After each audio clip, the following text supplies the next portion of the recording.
para falar agora de uma entidade que é muito importante e também de uma pessoa que deixou um legado gigantesco aqui para Lajeado, para o Vale do Taquari, especialmente na área da medicina. Vamos falar sobre o Dr. Wilson Davis, que faleceu aos 84 anos na sua residência na noite da última segunda-feira. E para tanto convidamos aqui o médico Alain Viegas de Tobel, que é cirurgião pediátrico voluntário e também diretor técnico da Fundef, e a Carla Didrich, diretora financeira da entidade, para falar sobre a Fundef, sobre as ações, sobre quantas pessoas já foram ajudadas pela Fundef, quanto ainda é feito por essas pessoas, mas também para falar muito daquilo que foi realizado e o que deixa o seu Wilson Davis. A Fundef é a Fundação para a Reabilitação das Deformidades Crâniofaciais. Doutor Alain, Carla, bem-vindos aqui à Rádio Independente. Bom dia. Obrigado, bom dia.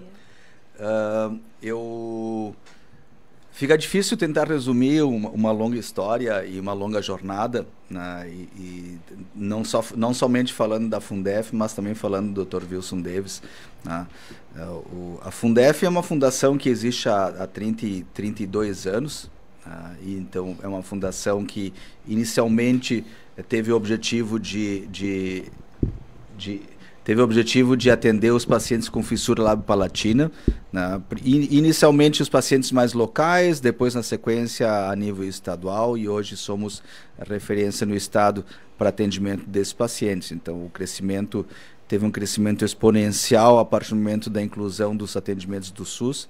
Então todos os pacientes que nascem no interior e vão à Secretaria de Saúde, a Secretaria de Saúde referencia esses pacientes para virem para Lajeado, né? Então estamos falando de 3/4 do estado já são referenciados e encaminhados para serem atendidos em Lajeado. E o Dr. Wilson Davis, então, nosso fundador, nosso idealizador, né? Porque acho que o mais importante, ideias todos temos, né? Ideias muitos têm, até o mundo vive cheio de ideias, mas a nossa questão não é as ideias, né? As ideias, elas são uma parte da construção. Mas o mais importante é que ao definir ele como idealizador, estamos falando de uma ideia, mas ao definir ele como fundador, estamos falando de alguém que teve uma ideia brilhante, seguiu adiante, conseguiu reunir pessoas, né? Conseguiu mobilizar as pessoas, dedicou seu tempo, a sua energia, e juntou um grupo, foi ao grande centro de referência em Bauru, né, para ver como era atendimento, e a partir daí iniciou-se a Fundef. De uma maneira muito informal, de uma questão familiar inicialmente, né, mas que foi crescendo e se transformou no que é hoje, né, então uma grande referência a nível estadual e que nos permite atender com qualidade esses pacientes pacientes que têm um nível de complexidade muito elevado no seu tratamento, tem diversas etapas, né, e exige uma equipe de profissionais bem alinhados, com novas tendências, novas necessidades de tratamentos, uma sequência de tratamentos de muita complexidade em todos os níveis. Não se fala somente em cirurgia, se fala em reabilitação odontológica, ortodôntica, se fala em fonoaudiologia, se fala em suporte com assistente social, se fala em suporte com a psicologia. São pacientes que com 5, 6 anos já fizeram mais do que 3 cirurgias, muito mais do que muitos adultos que hoje aqui nos ouvem em toda a sua vida. E tudo isso precisa de apoio, né? Não somente da família, a família também precisa de apoio. Então é uma sequência muito complexa para ser resumida e para ser falada tão brevemente.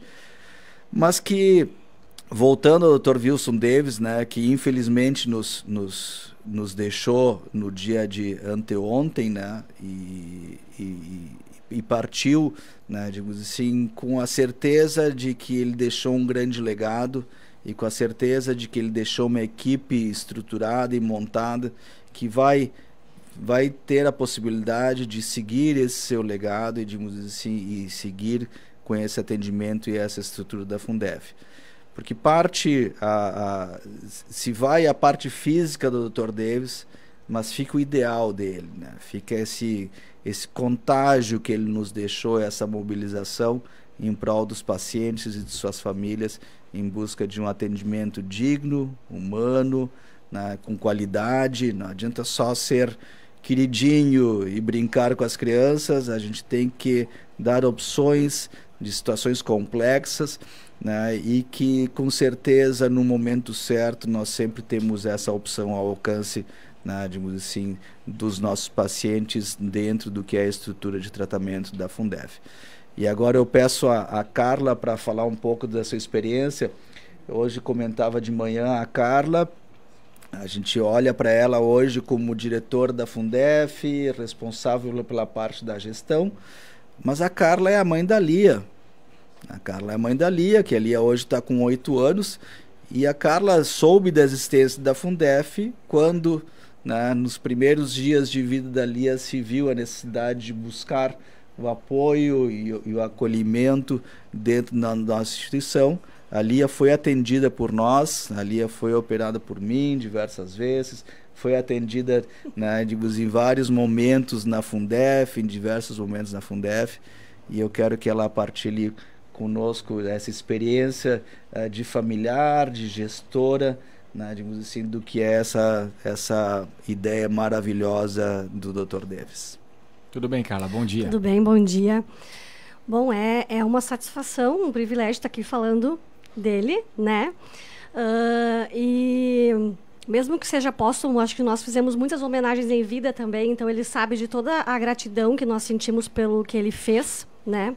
E somos agora responsáveis por seguir, né, dar andamento naquilo que ele tão brilhantemente fundou há mais de 30 anos atrás. Ele, sem pensar apenas nele, pensando em comunidade, né? Porque o Dr. Davis não tinha fissura, né? Ele, pensando então no outro, pensando no próximo, fundou a Fundef, que hoje, como mãe de paciente, ela é um presente na nossa vida, né? Eu falava hoje de manhã com a equipe que... A gente engasga um pouco, né? Falava com a equipe que o Dr. Davis nos deixou, né? Mas ele deixou muita coisa aqui. Ele deixou um legado gigante aqui. Ele deixou o nome dele aqui também, né? Então, hoje, nós somos referência na área de fissura para 390 municípios do estado. Fizemos 18 mil atendimentos no ano passado. Nós somos referência para 62 municípios na área de reabilitação auditiva e fizemos mais de 16 mil atendimentos no ano passado. Em cada atendimento, em cada paciente, em cada pessoa que passa pela Fundef, está escrito o nome Wilson Davis. Dentro da minha família, esse nome vai ser sempre lembrado com muito carinho, com muita gratidão, né? Dentro da minha família, dentro do meu coração. Porque ele, de fato, fez diferença com isso que ele fundou e com a forma que ele construiu a própria equipe da Fundef, porque a gente, como familiar, como paciente, se sente muito acolhido e tem a segurança de que lá nós vamos ter todo o atendimento que a gente precisa. A Lia está hoje com 8 anos, ela já fez 5 cirurgias, ela ainda tem um caminho de reabilitação para fazer, mas a gente está muito satisfeito, muito feliz. Eu sempre digo que... fica calmo que é só uma fissura, né? Que tem recurso, tem um centro de excelência para tratar essas pessoas, né? Então, tudo isso se deve àquilo que ele idealizou e fundou há 32 anos atrás. Que legal que temos esse exemplo, né? Seu, com a sua filha Lia, então, exato, de 8 anos. E para trazer, acho que é bom explicar daqui a pouco o que é a fissura, o que tipos de consequências pode ter na vida da criança, o que já mudou para ela, por exemplo, também, né? Desde que ela fez essas cirurgias, você ainda disse que tem coisa pela frente, mas o que já melhorou, o que vocês estão prevendo também, as dificuldades, enfim, acho que é importante a gente tentar explicar para quem não vive essa realidade. Bem, eu posso falar um pouquinho da Lia, né? Daquilo que eu acompanhei dela. A parte mais técnica eu vou deixar para o Dr. Alain. Mas, assim, acho que o primeiro desafio quando nasce uma criança fissurada é você conseguir alimentar essa criança, né? Então, a Lia teve uma fissura bilateral, que aí depois tem um nome bonito, que é com o céu da boca aberto também, né? Então, o nosso primeiro desafio foi: vamos alimentar essa criança. Como é que a gente vai fazer, né? Porque ela tinha dificuldade na amamentação, ela, dependendo do bico da mamadeira, não conseguia. Então, nós alimentamos ela por 3 meses de seringa. até que ela fizesse a reabilitação da parte do lábio, né? E a gente começou a dar para ela uma madeira de colher. Então, acho que nesses o primeiro desafio é a alimentação, né? Depois veio o desafio da fala, né? Onde tem dificuldade com algumas letras. E a gente percebia muito bem, assim, que ela, com 1 ano e meio, ela fez a primeira cirurgia do palato, né? E ela não conseguia dizer a letra P. Ela falava cacai, ao invés de papai. Depois da cirurgia, passados uns 30 dias, ela já conseguia falar a letra P. Então, a partir daí, também muito acompanhamento com fono para que ela possa desenvolver cada fonema. Então, acho que a alimentação e fala, até agora, foram para ali os maiores desafios. Doutora Alain. Estamos falando da Lia, que é uma das situações, não a situação dela específica, mas a classificação da fissura dela é uma das mais complexas que tem, que é o que nos desafia de todas as formas, né? Então, para ver como é incrível, né? A gente costuma passar rapidamente por situações em que a gente nem se dá conta, e a preocupação da Carla nos 3 primeiros meses era alimentar, que uma situação que se uma família, né, digamos assim, com um recém-nascido sem fissura tiver uma preocupação durante 5, 7 dias com a alimentação, às vezes isso vira uma situação dramática, trabalhosa, quase impossível, não sei nem mais o que fazer, né? Tem 1 semana e não come. Calma, pessoal, tem situações muito mais complexas que já foram abordadas e lidadas, né, digamos assim, com muito mais sabedoria e tranquilidade, né? Você já tinha ouvido falar de fissura antes de conhecer a Lia? Não. Não. Então, essa é a questão, né, digamos assim, e essa habilidade que as famílias têm e que as crianças desenvolvem permitem e ajudam no sentido de fazer parte do tratamento, e isso a gente tem que valorizar. Qual é a incidência de crianças A incidência se fala em torno de 1 a cada 600 a 800 nascidos vivos, tá?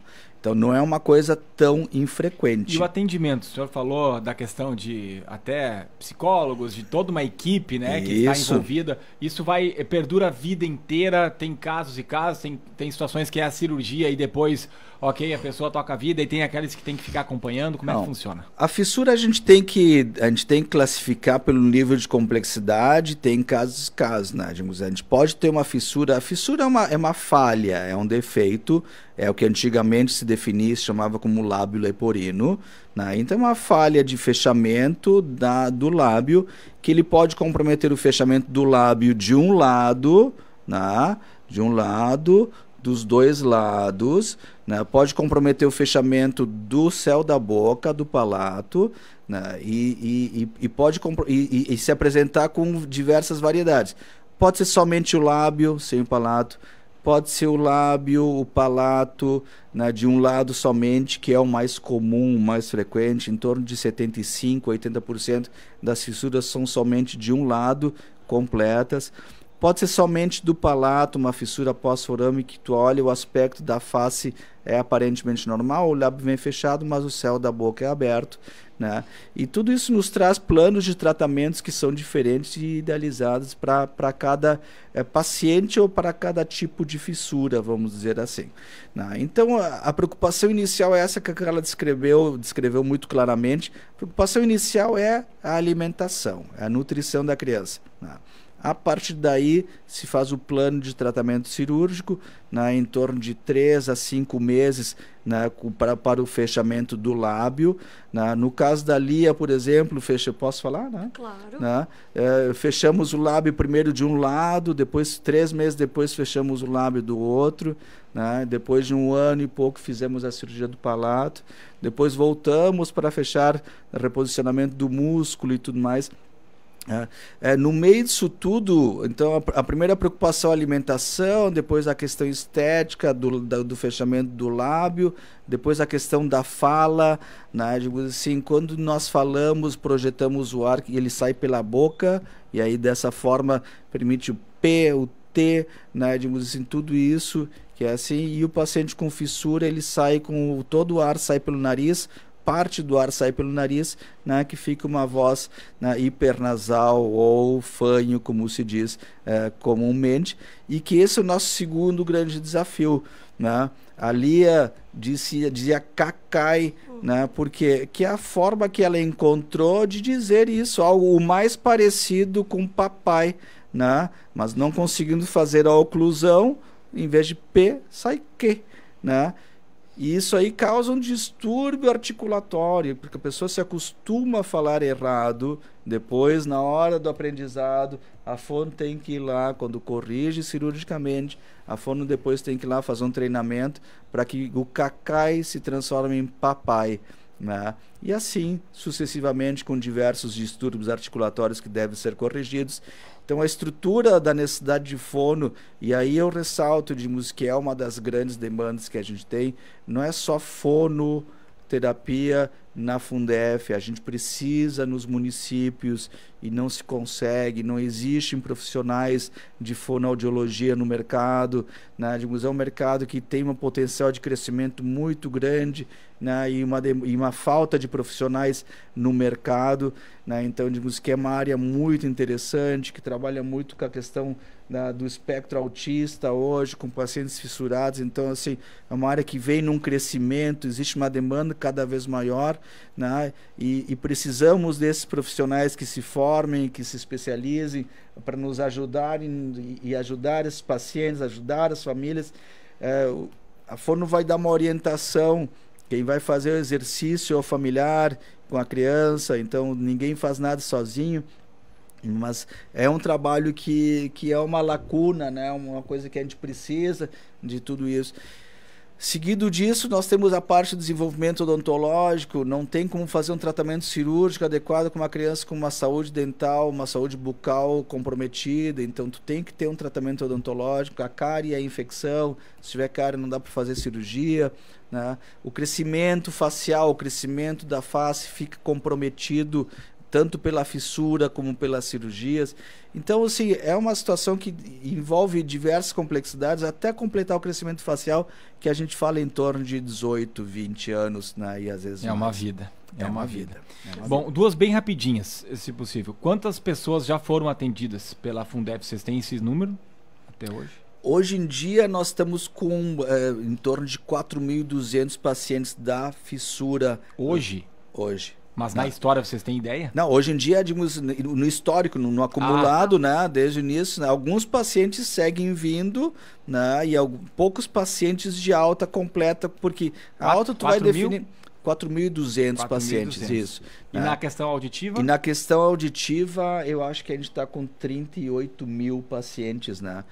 A questão auditiva são mais pacientes porque acabam, digamos assim, o atendimento acaba sendo mais breve, porque é a definição da necessidade ou não de uso de aparelho, da definição da perda auditiva, e a partir do momento que tem o aparelho já cede a vaga. Estamos falando de pessoas, né? Não de atendimentos. De pessoas. De pessoas diferentes. Okay. Atendimentos foi isso que a Carla Sim, falou. Só no ano 18 passado. mil numa área, 16 mil na outra. Então, assim, mais de 30 mil atendimentos realizados, né, por ano, né, digamos assim, na nossa Fundef em todas as áreas. Tudo via SUS? Tudo via SUS. Importante também, né? A pessoa que tiver dificuldade... Ele é importante, mas a gente tem que mudar um pouco esse viés a saúde, não só o município, o estado, ele já está numa parceria muito forte.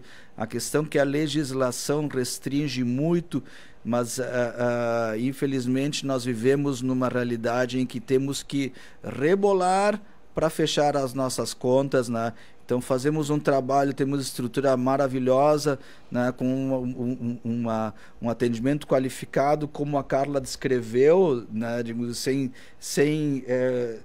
querer exagerar, mas assim, algo diferenciado, em que nem sempre se consegue na rede privada.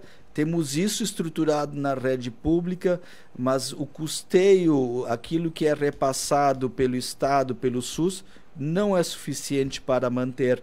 Nós precisamos e estamos buscando parcerias com o Estado, com municípios, com entidades, mas o nosso custo é elevado e o que é ofertado ele é um valor que fica abaixo do necessário para se manter.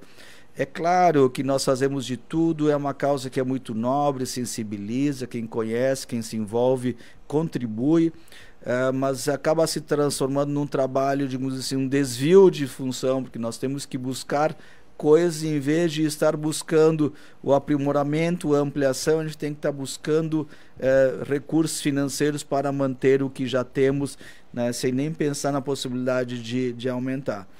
Parece nossa vida, parece nosso dia a dia, mas é uma estrutura que vai muito além disso, além das nossas vidas, além da nossa estrutura, além das pessoas, né, que estão lá. É uma estrutura que já tem uma grandiosidade no seu propósito, no seu tamanho, no seu propósito e na sua qualidade, que vai muito além de tudo isso. Para fecharmos, Dr. Alain Viegas de Tobel, Carla Diedrich, eu queria que vocês falassem da relação de vocês com o seu Wilson, e vocês me falavam aqui fora do ar que ele continuava atuando muito ativamente da Fundef mesmo aos 84 anos. Daqui a pouco, se vocês tiverem alguma recordação, alguma coisa, uma situação que lhe marcou, né, na vida, eu não sei quanto tempo que vocês conheciam ele também, né, mas falar um pouquinho desse legado, né, e da relação com vocês aí. Bom, eu tive, então, mais uma vez o privilégio de poder conviver com o Dr. Davis 8 anos dentro da diretoria da Fundef. E ele sempre foi muito ativo, muito participativo, sempre fazendo questão de estar junto com a gente, mesmo nos momentos em que ele estava em algum conselho, ele estava junto conosco na diretoria, para poder, muitas vezes, apenas nos ouvir, né? Então, eu lembro sempre muito dele dizendo que ele ficava muito feliz de ter pessoas, né, como a Fundef tem. Que ele entende que isso era, digamos assim, o coração da Fundef, as pessoas. Então, ele agradecia muito pelas pessoas que tinha na Fundef, seja diretoria, sejam voluntários, sejam funcionários. Ele sentia muito amor pela equipe da Fundef. Então, isso é o que eu vou levar dele. Que bacana, doutor Alain. É um pouco complexo, né, falar dessa relação. Eu tenho essa proximidade com o Dr. Wilson Davis, ele que me convidou a participar da Fundef. Quando foi? Estamos falando de 98, né? Então, 1998. Tinha 6 anos de Fundef, então. Né? Exatamente, né? Lá no início. E aí acompanhei, e desde lá venho acompanhando o trabalho dele, já depois de 2, 3 anos acompanhando ele mais de perto, né, refinando aprimorando o meu conhecimento, passei a atender em paralelo com ele e a guiar tudo isso. E sigo o exemplo dele, né, sigo o modelo dele. O Dr. Davis é um gênio. O Dr. Davis é um gênio que ele se colocava de uma forma muito singela, mas era uma pessoa diferenciada. E ele sempre dizia que a genialidade das coisas está na simplicidade das coisas. E ele era a prova viva, né, de que a genialidade está na simplicidade, porque todos aqueles que conviveram com ele tinham um orgulho de ter participado, de ter essa convivência, seja no desenvolvimento de uma técnica cirúrgica, seja na capacidade de atendimento, seja na capacidade de integrar a comunidade, digamos assim, da cidade com essa instituição, que é a Fundef, seja na ideia de realizar um curso de rinoplastia, trazendo grandes eminências mundiais para Lajeado, para operar pacientes em Lajeado. Então, assim, de diversas formas. E ele dizia que a genialidade está na simplicidade, ele sempre nos diz, não adianta, o conhecimento ele existe e a solução dos problemas está dentro de cada um de nós. Basta encontrar, basta ter paciência, ter conhecimento, que tu vai encontrar, é só usar a inteligência, tu vai saber o que fazer com esse paciente. Então, fica esse legado, essa oportunidade. Me sinto privilegiado por ter convivido com o Dr. Davis todo esse tempo, né? Mesmo que ele esteja um pouco afastado que estivesse um pouco afastado da gestão, ele estava sempre presente, né? Sempre presente, digamos assim, a sua presença nos dava tranquilidade, nos dava essas palavras assim, de afeto que ele tirava, sempre com muita sabedoria, né? E sempre envolvendo a todos e nos deixando muito emocionados e emotivos nesse momento da partida, mas nos deixando muito tranquilos, né? Sabendo que ele já nos ensinou, ele nos disse o que deveríamos fazer, né? E dessa forma agora vamos seguir, né, digamos, esses ensinamentos dele para manter esse legado dele.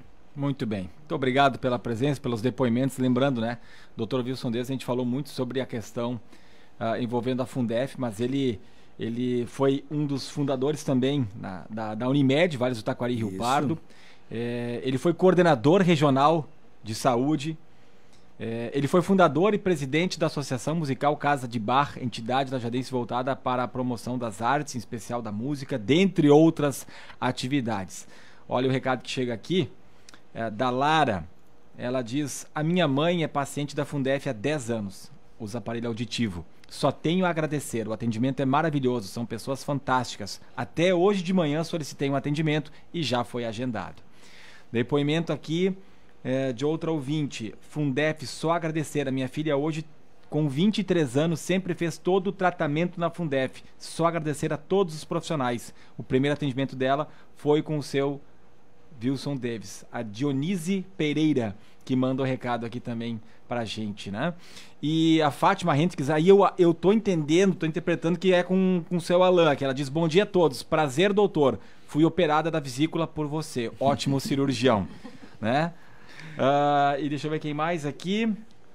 Bom dia, Ricardo, tive o privilégio de trabalhar com o Dr. Deves quando fui secretária dos anestesistas, Dr. Paulo, Dr. Bisônio, no começo da Fundef, no HBB, Isso. no H8.